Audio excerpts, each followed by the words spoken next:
second to the multiple South African motocross champion, and in a sensational finish, Fourie grabbed himself a spot on the podium. Steady rides also took Theobald Vermaak, Bruce Robertson and Gareth de Rapper into the top 8, but the race belonged to the Flying Fourie.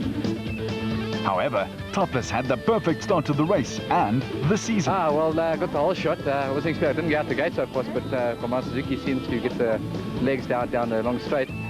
Pete actually got in front of me towards the end there, had a bit of a tussle for the first 2 or 3 corners. Got in front of him, started to pull away a bit, and then, I don't know, he sort of slacked off, or came off, I don't know, maybe his chain came off, I'm not sure, but it was an easy race for me. The track's getting a bit rough now, a little bit dusty, a little bit rocky.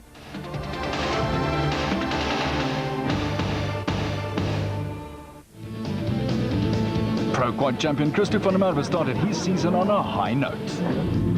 We've been very lucky. We started the season off with a win at the off-road in a 400 event, and we've got a new bike, so we're racing 2 bikes this year. That will help us definitely, because last year we had to make use of only 1 bike, and we've got a track bike now, which is set up perfectly by Johannesburg Yamaha and Ricky.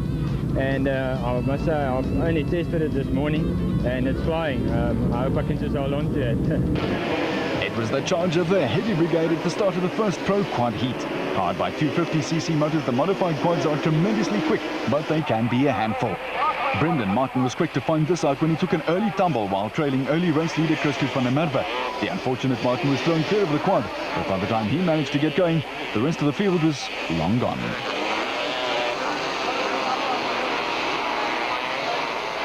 The jump onto the tabletop at the end of the back straight provided the large crowd with plenty of spectacular action.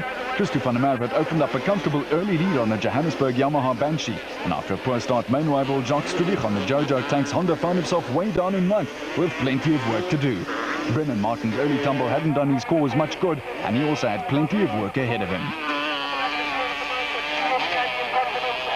Fired-up Jacques Strubich with a trademark aerial and flag firing from the back of the Honda wasn't in the mood to stand on ceremony as he started to pick up places. Further back, there was also plenty of physical contact amongst the midfield runners, and it was all getting a bit hectic.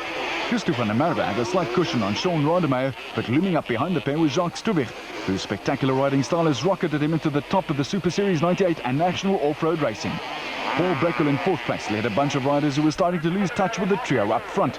Rademacher was super spectacular onto the tabletop, but was now under serious pressure from Strubich, who was a little more circumspect at the top.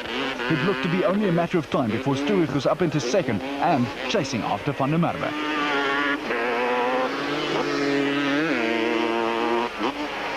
It did not take Strubich long to make his move, and he was up into 2nd place at the tightest corner on the circuit. Now the Jojo Tanks Honda rider had a clear circuit between himself and van der Merwe, and the chase was on.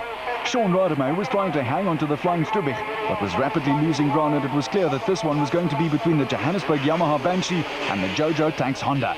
Strubich was sliding the Honda around in spectacular fashion and was closing in on van der Merwe hand over fist, so to speak. Strubich's charge after van der Merwe had the big crowd on its feet, and once again it looked to be only a matter of time before the lead changed hands. The Jojo Tanks Honda appeared to have the edge on the Johannesburg Yamaha Banshee through the faster sweeps on the revamped AA Kyalami circuit, and there was nothing van der Merwe could do about it when Strubich went charging through on the inside to move into the lead.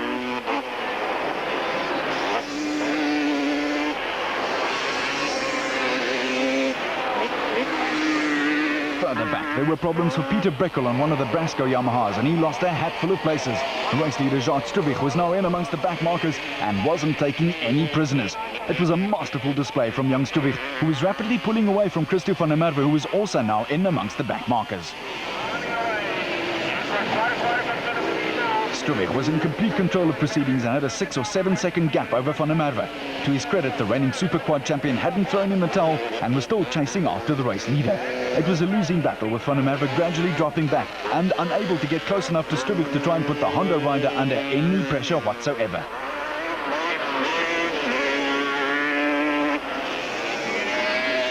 It was clear that bar a mechanical failure or a simple rush of blood to the head that would lead to a major mistake, Strubich had this one in the bag.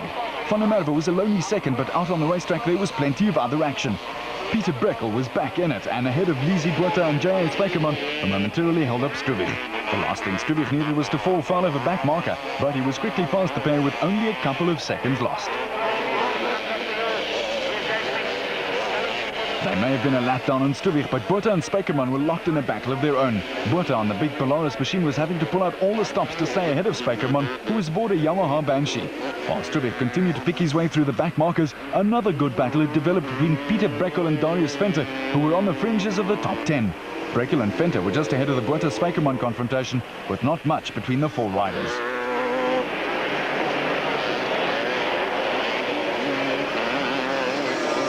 No names, no petrol, but this little lot's get-together was the end of the road for a couple of overzealous riders. And while others tippy-toed around the stranded quads, Jacques Stuvich was busy putting the finishing touches to a thoroughly impressive ride.